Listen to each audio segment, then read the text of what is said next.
Broadcasting from the city of brotherly love, Philadelphia, to around the globe. You're listening to Shark Bite Biz, your exclusive place for business strategy, sales, marketing, and tech in the roaring 20s. And now, here's your host, David Strausser. Welcome to another edition of Shark Bite Biz, and I'm your rockin' host, David Strausser. Today's episode is special.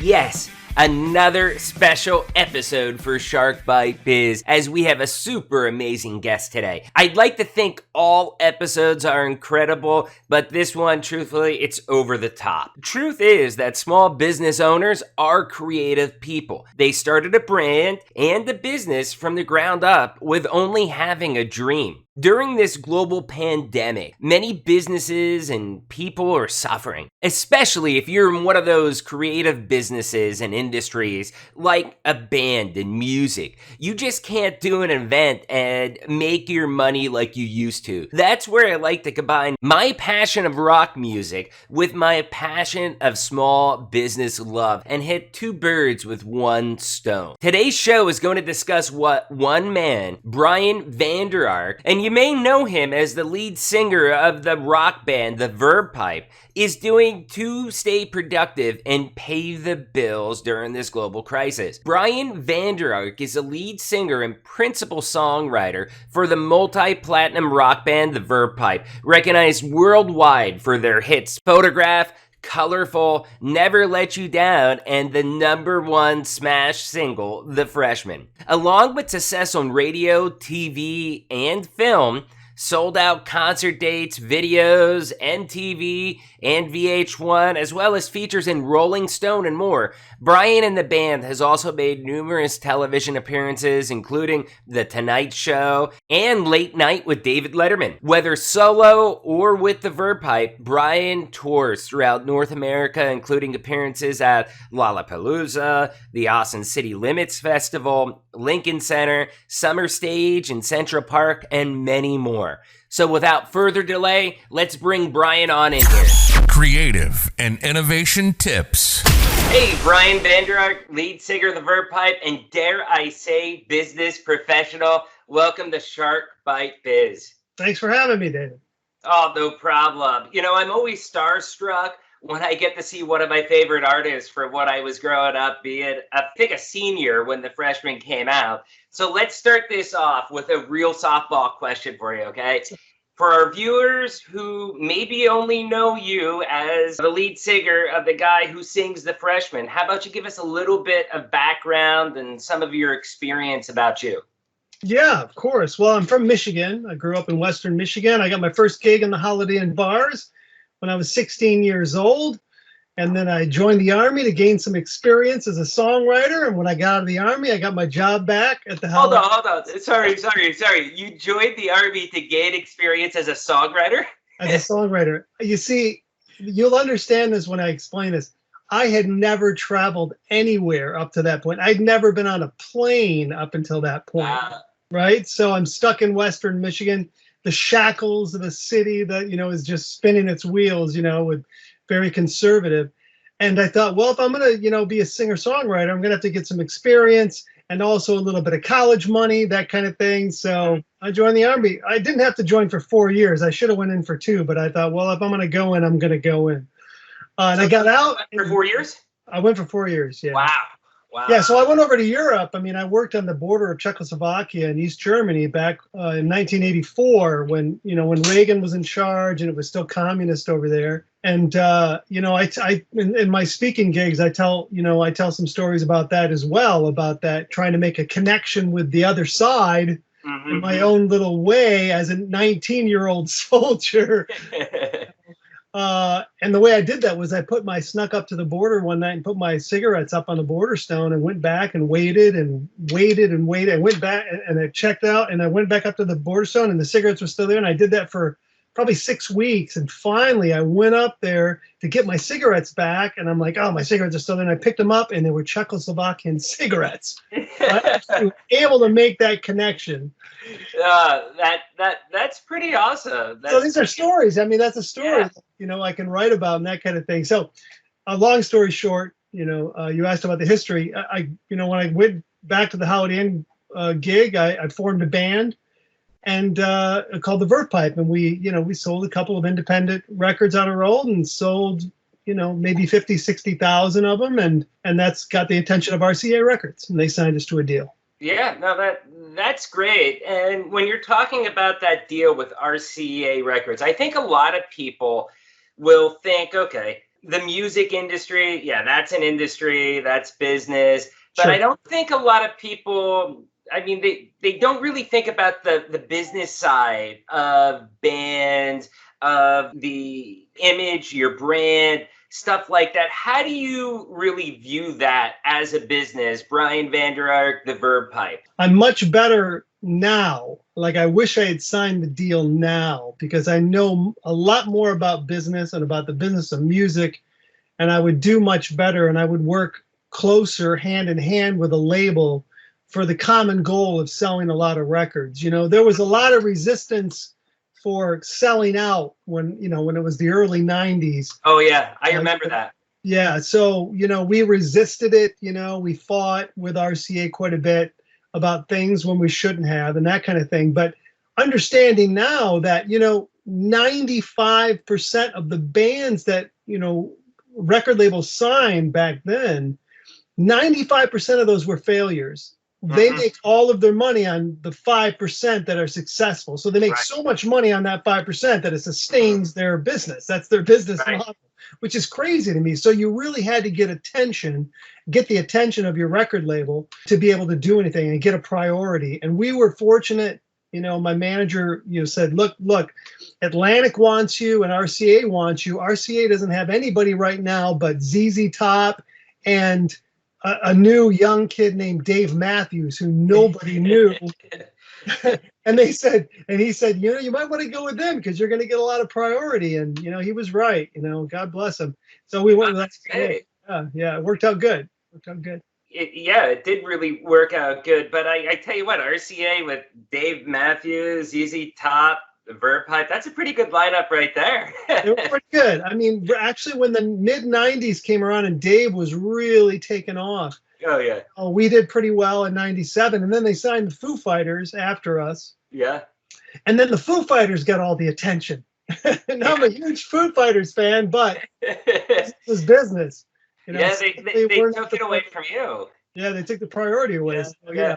It's a bit cutthroat too. Your career, I guess, put it mildly, you can kind of say maybe it had some ups and downs. But what I really respect, as I found out more about you as an individual, and just the way you've had to change and evolve so that you could still keep doing what you love. It's a really amazing story. Can you tell us about some of those highs and lows and how you've had to evolve your brand just to stay relevant? Sure. I mean, of course, when we signed with RCA, I was living in a storage unit. In the 90s, bands used to rent out storage units for $100 a month, and you'd store your gear there, but you'd make sure they were powered because you were going to rehearse there. Well, I moved into the storage unit because I got kicked out of our apartment with my girlfriend. Yeah. For a number of very good reasons, by the way. But I lived there. So I went from mattress on the floor, squalor, to getting a call from Jerry Harrison of the Talking Heads, who says, you've got to come to San Francisco and live on the houseboats and record your album out here where Metallica's recording right now and we're recorded Rumors and all this stuff. So then you go and do that. And then you get a call from Gene Simmons, who heard, from Kiss, who heard your, debut album before it came out. And he says, hey, you want to come tour with Kiss? And we're like, oh my God, it's amazing. Which it was not. It was a terrible tour, the worst tour I've been on in my life. We got food every night. Nobody wants to see some local band, when they pay the money to see Kiss. But I think of the show that Kiss puts on, because they're one of the bands I view. They're more about the show, I think, than the music. Absolutely. Right? It's the spectacle. And Kiss had been broken up, or not broken up, but they had taken the mask off, and they had they had different players, but they were going to get all the original players together and put the makeup back on and have the explosions and the whole thing. So we jumped on the chance, and oh man, that was not good for us. But regardless, RCA did a heck of a job with our first single called Photograph, and then we had the Ace Up Our Sleeve, which was a song called The Freshman. That's the most popular song for us. So, did you know The Freshman was going to be that big of a hit? Did you guys just record it and you're like, hey, this is good, this is going to be famous? Or I had a pretty good feeling when I wrote the song and I played it. I think that night when I finished it, I played the song that night and I messed up all the lyrics, but I had a few of the lyrics right. Like She Was Touching Her Face, I got right, and For the Life of Me, I Cannot. And after I played it, the first night I ever played it, I had a dozen people come up and say, what was that song about the girl touching her face and the whole thing? And I'm like, oh, there's something here.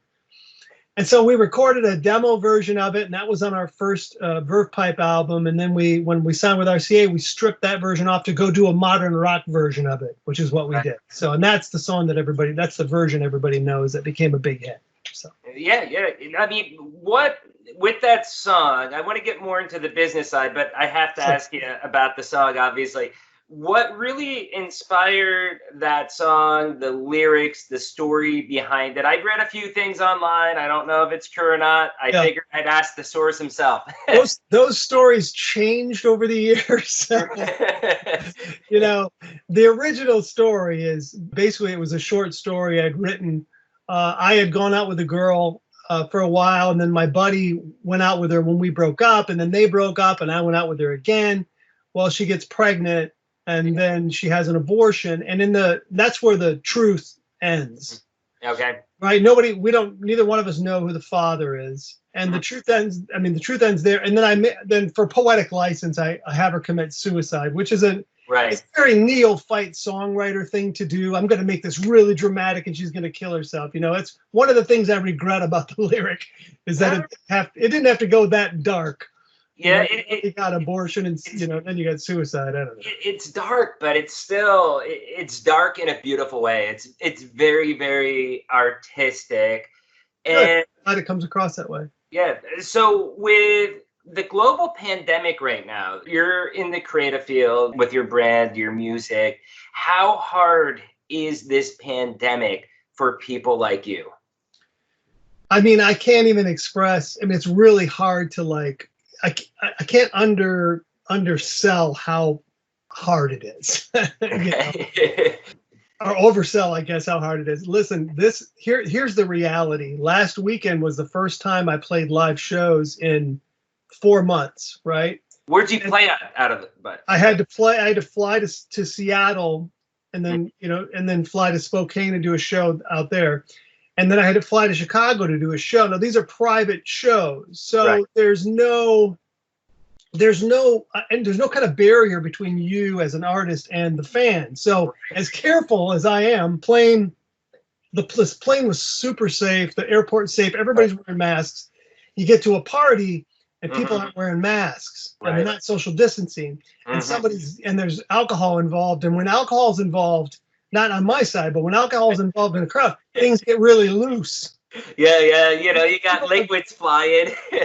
Grabbing microphones and, that kind of thing. And then I got to sing in that mic. So I have to come home then, and I have to quarantine myself. Now, I've quarantined myself now for 5 days down in the basement here in my studio apartment, which is still nice. But I can't, I got to wear a mask when I'm around the kids and the whole thing. That's really difficult enough.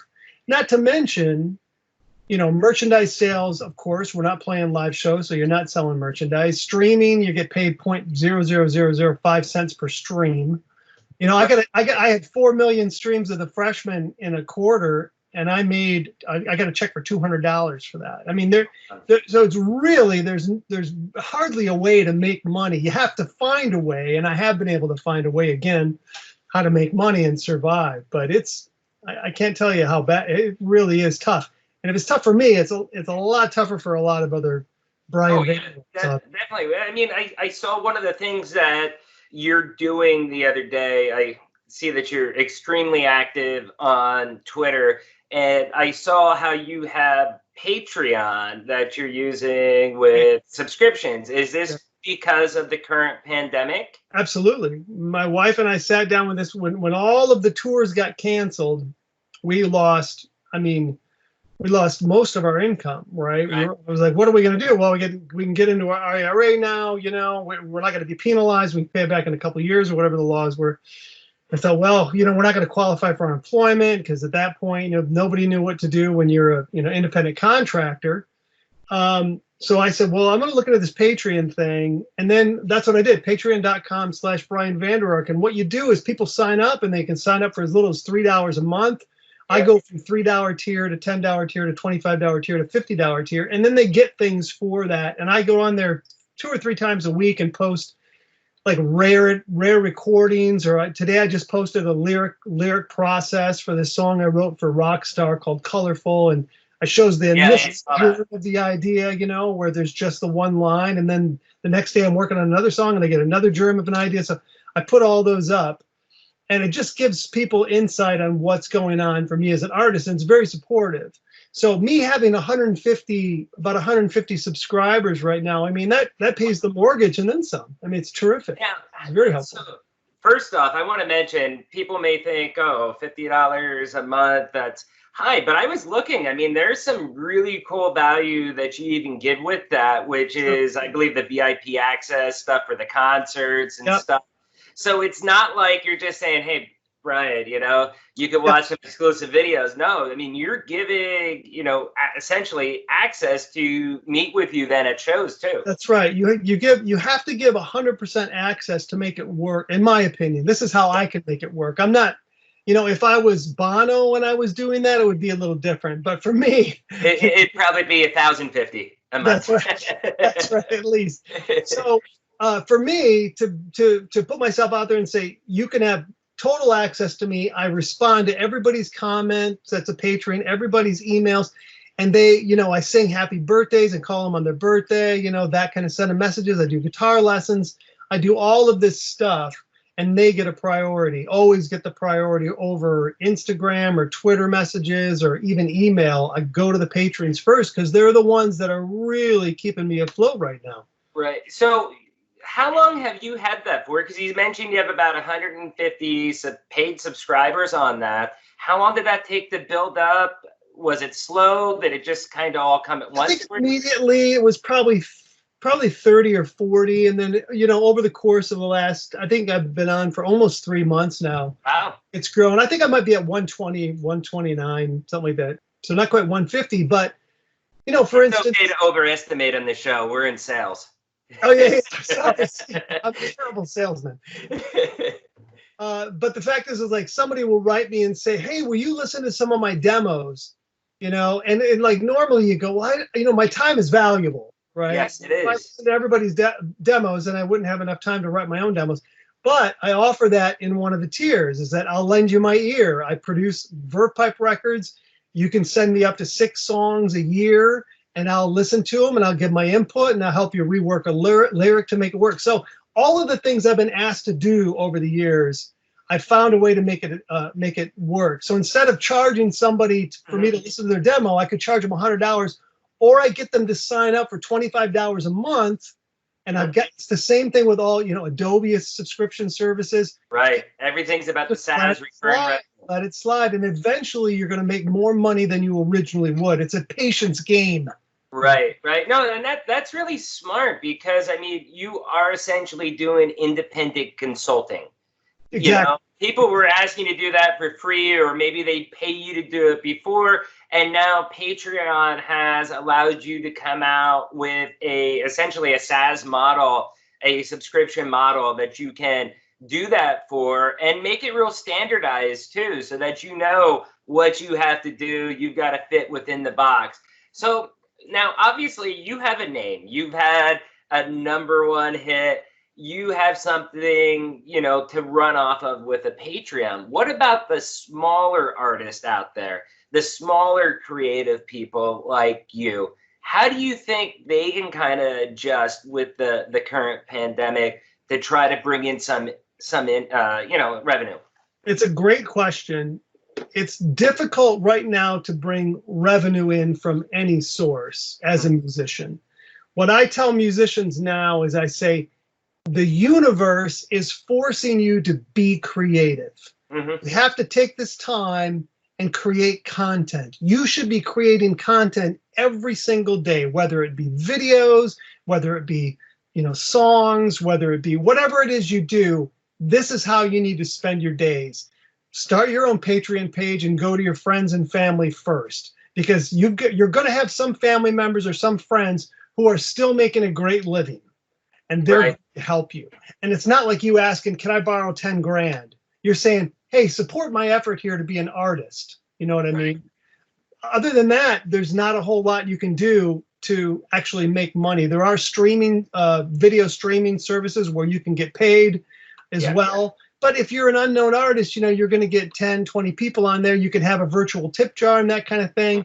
Those little things help. But if you're an artist who is trying to make a living as an artist right now, you'd be hard pressed to be able to do that, to actually pay, put food on the table for your kids. Very difficult right now. So everything you just said essentially just validated this channel and this new podcast for me. Thank you, Brian. Yep. And in fact, shameless plug, Shark Bite Biz also has a Patreon account at patreon.com/SharkBiteBiz. Very good. Have to throw it out there. I guess, when do you think that you may be doing shows again? Because we're in this weird stage right now. It looked like, hey, things are going to reopen, and now we're going backwards again. I mean, is this kind of scaring you? What you're saying is very true, that it looks like things are going to happen. We rebooked all of our April tour for July. And then, as you can see, I'm home. So the July got canceled. So we rebooked them for October. October just got canceled. So now we've just decided, look, we're going to take this time, like I said, to be creative, create content, work on my Patreon page, work on new albums and that kind of thing, and go out next year. I'm very hopeful that this whole thing will be over enough where we can go out safely in 2021. But I can't have any kind of expectations beyond that. You can always have goals. Right. There's so many goals that are out of your control. And I found that if I have very lofty goals, if I can achieve them with the help of, what's going on in the world, where things aren't continuously batting me down, then I feel great. But if I put those goals up there and I can't do anything and things are happening that are beyond my control, you go into a funk and a depression. Right. Nobody wants that. I'm trying to stay optimistic and trying to create art that isn't all the same I hate my dad songs, of the 90s. You know what I mean? I don't hate my dad. Yeah, I hear you. Yeah, but I mean, that's just the phrase that we use, is that sad songs. So earlier on, before we started talking about the current condition, one thing that we touched on was your career and your brand and how you had to reinvent yourself to stay relevant. Right. Do you want to talk about some of those changes? Because I think, honestly, my take is the changes that you did, a lot of artists would not have done because of their egos. Yeah. And that's where I really respect you. Yeah. You've got to leave your ego at the door. When you're, I'll tell you really briefly, I'll tell you the story. I was down. I married my wife. I was living in an RV and I was traveling around and I was out of money because one of our albums, our big album, failed. And then we went out and we made an album that was going to be amazing. It had the song Colorful. It was in the Rockstar soundtrack. We had another song that was going to be top 10. It had a bullet and the whole thing. And then 9/11 happened. And so I sold everything, bought the RV, went on the road, met my wife, and then realized that I couldn't make money doing this. So because we went and bought a house in 2008, another mistake, again, things that you think, well, that's really under my control or not. I don't know. Right. I didn't really understand the real estate market and the bubble that was happening. So then we couldn't pay the mortgage, and I got a call from a fan, and she said, hey, well, I wonder if you'd come play my birthday party. And I'm like, I'm kind of a rock star. I don't play birthday parties. There's the ego. And she said, I'll pay you $2,500. And I'm like, what time is that party? So I pack up my guitar and I drive to her house and play at her party. She's got folding chairs out in her living room. It's like a venue. And there are fresh flowers, in the vases. And there's family photos on the walls. And I play for her family and friends. I play for an hour. And it was spectacular. And I'm driving home that night. I got a check for $2,500 in one pocket, $500 in merchandise sales in the other pocket. And I'm like, I have 4,000 people on my mailing list and they all have birthdays. That's $10 million. So I had to take that and make it more realistic. But I sent an email out to my fan base and I said, look, it's hard to make it in the music industry. Book me into your home. We'll cut out the middleman. Just come to me directly. Right. No agents, no managers. I'll come into your home. I'll play for an hour. I'll hang out for an hour with you and sign autographs and take pictures and teach your kid how to play some guitar chords or whatever. And I sent the email out, and within 24 hours, I booked 52 shows. I mean, it was a spectacular response that people wanted music in their home. This is back in 2007, where nobody was really doing it yet. Now house concerts are becoming more and more popular. Innovative. I mean, that's really ahead of the curve. I mean, it's almost like an old school Cameo in a way. Yeah. Well, honestly, I got the idea originally that you could actually do this and make it fun from the old 60s Playboy channel. Hugh Hefner would do nights or not Playboy night. And you'd have people playing the piano and, there'd be people sitting around and singing along. It was super fun and very cool, that kind of thing. But if you go way back to the 1920s and those old parties where, hey, everybody come to the piano, I'm going to play a song, that kind of thing. You can have music in your home. You don't need the lights. You don't need the sound system. You don't need the reverb and the big effects. It's just a guitar and a guy playing, and it turns out people really, really love that. So that's how I ended up reinventing myself. Yeah.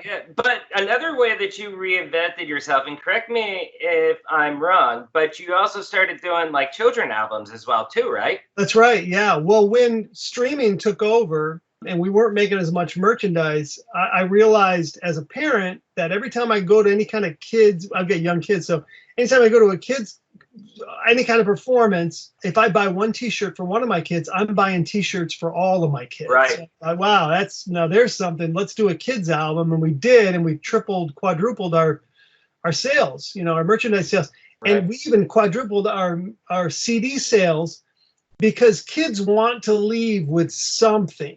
You know what I mean? They don't even know what the CD is. Have their parents buy this thing for $10 and we're going to sign it and say hi and take a picture and that whole thing. So that was kind of a lucky thing for us too. That was not planned, but it worked out great. It's good music. And that's what I was also referring to as far as like with the ego, a lot of bands I'm not doing kids albums. That's a very smart business move. I've listened to the music. My kids love the music, like a bedtime song, I believe, which is almost like, to me, it's kind of like rock ballad-ish. And then you have, I think, a song about what was it, spaghetti and meatballs or something? Yeah. All the fun things like, why do you call it a hamburger? There's no ham in it, that kind of thing. But they're actual rock songs, though. Yeah, they're rock songs. We use all the same instrumentation we do on our regular rock albums. We do 4-part harmonies, we produce it and it sounds like a huge rock song, but they're songs about shenanigans and questions that kids have, but they are a lot of fun. And Sirius XM picked it up. Kids Place Live picked it up and played the heck out of that first record. And not that we thought, well, we got to make another album. So we made a second kids album then, We don't make kids albums anymore. We don't do kids shows anymore. Those are exhausting, but we still do kids songs on occasion. So do you have a new album then that's coming out? I've been working on a kids album for 5 years now. It's a conceptual album. It's kind of like Pink Floyd's The Wall, but for kids. So yes, kids need the trip. Story, yeah. There's a whole story to it. The songs are a linear story and that whole thing. And it's been my Chinese democracy, if you know that Guns. Yes, Guns N' Roses, yeah. What about regular adult Verve Pipe? Oh yeah. We're continuously making albums. We put out an album in 2014, and then we made another album that we put out in 2017, and now we're going to be putting out another album here in a few months. So that's to make music, yeah. And this album should come faster if we can get back in the studio together sooner. If you don't mind, I have 2 non-business questions I want to ask you. Sure. Just, I don't know if you can see the wall behind me, but I got a few of my heroes up there from Alice Cooper. Yep. I got my Steven Tyler and Joe Perry right over there. Nice. Have you worked with Alice, Steven, Joe, any of those? Oh man. I mean, no, the famous people that I've worked with and been with are guys that aren't really in the music world first. Jeff Daniels, I made an album with Jeff Daniels, the actor. Yeah. He's a terrific musician as well. People don't typically know that because he doesn't tour a lot, but we made an album together and make music together.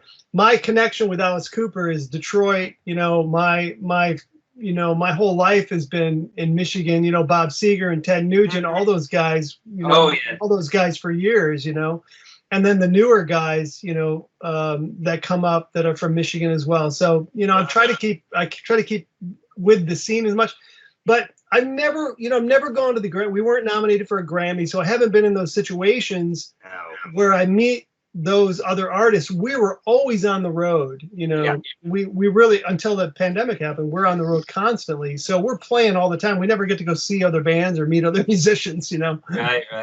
No, I get you totally. So I guess the question I'm going to ask you is, what kind of final words of wisdoms do you have for other creatives, not just, people that are artistic in general for this pandemic? Do you have any final words of advice you want to give them? Perseverance. If this is what you want to do, if you find something, if you find your focus, right? Find out where your storage unit is, where you can focus on something and pursue your passion. That's the most important thing. The benefits for you will come at some point, but to be true to yourself and to be creative and use the right side of your brain and the left side of your brain, the right side being the creative side and the left side being the business side, and making smart decisions, all the while being creative. It's a life that you deserve. But it's a wonderful life, a creative life, and I'm thrilled to be able to do this for a living. And I recommend that people, every day do something a little bit creative, no matter what it is. I have a lot of people, David, that come up to me and they say at these events I do, they say, I've always wanted to play the piano, but but I'm already 50, and by the time I'm any good, I'm going to be 70. And I have to say, look, you're going to be 70 either way. Why not be 70 and know how to play good at the piano? Yeah, no, that's excellent. That's excellent advice. And before we head out, I probably should mention that besides the musical stuff, you also are a professional speaker as well, too. Yeah, I've been doing the speaking thing now for about 7 years. I've now got Rockstar Reinvention. You can go to rockstarreinvention.com and see a little bit of the story. And we did corporate events until this happened, and now we're doing Zoom events. And it's been fantastic. The Zoom events are really fun because people get the Zoom fatigue. Right. And if you're looking at everybody on the screen, it's boring, blah, blah, blah. Well, we do the story. My partner and I do the story. And I play, 4 or 5 songs during it and that kind of thing. It's a whole different experience, but a lot of fun. And so far, it's been going great.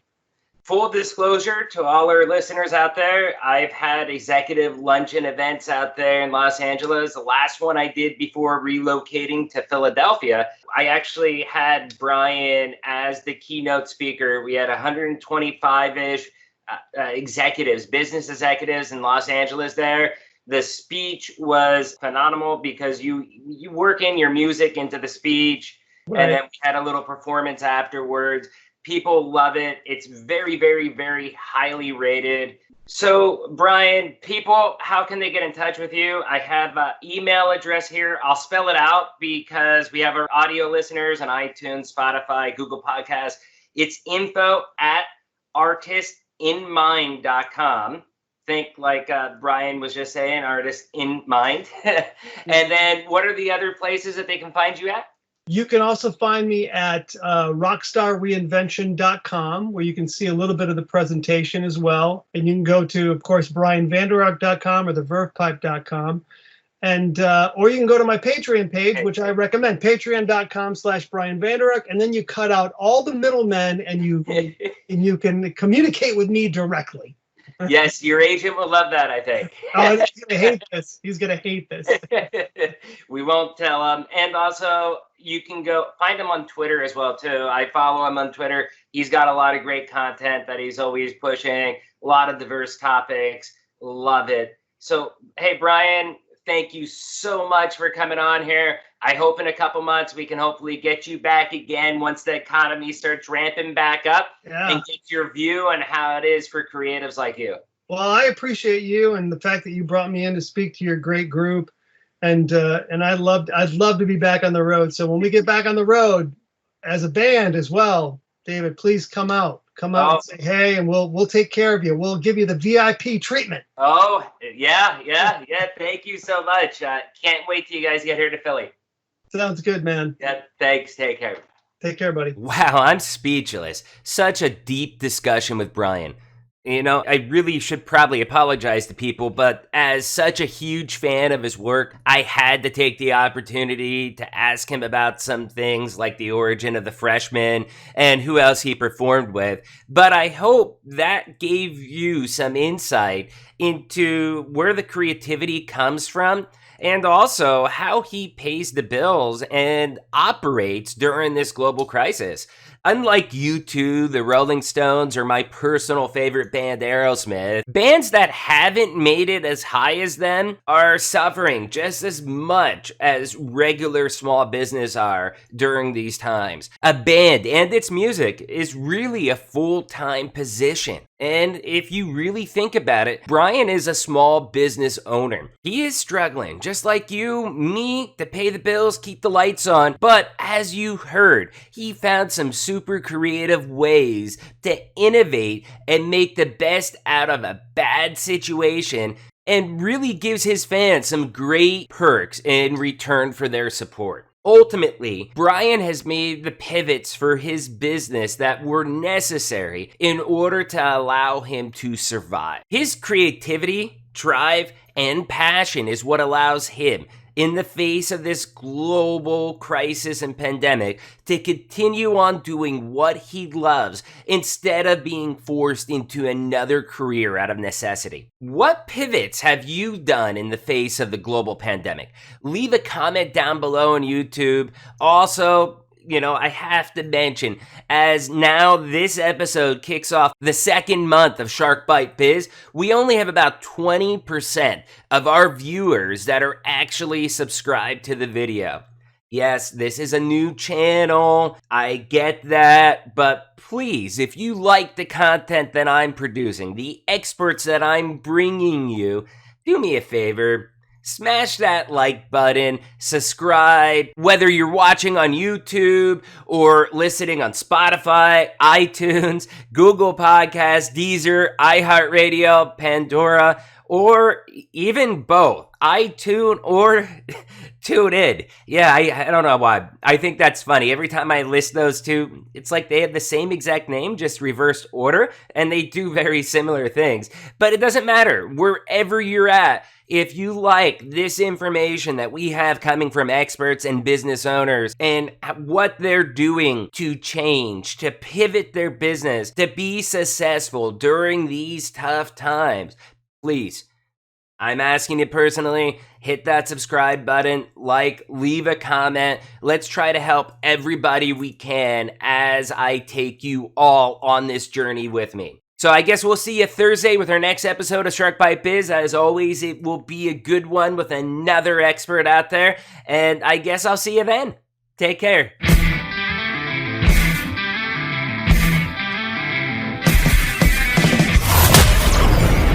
Thank you for listening to Shark Bite Biz. We hope you got some insightful info from this podcast. Be sure to subscribe to us through your favorite podcast app and visit us on the web at www.sharkbitebiz.com. How has business changed for you in the 20s? Email us at podcast@sharkbitebiz.com so you can join us and share your story.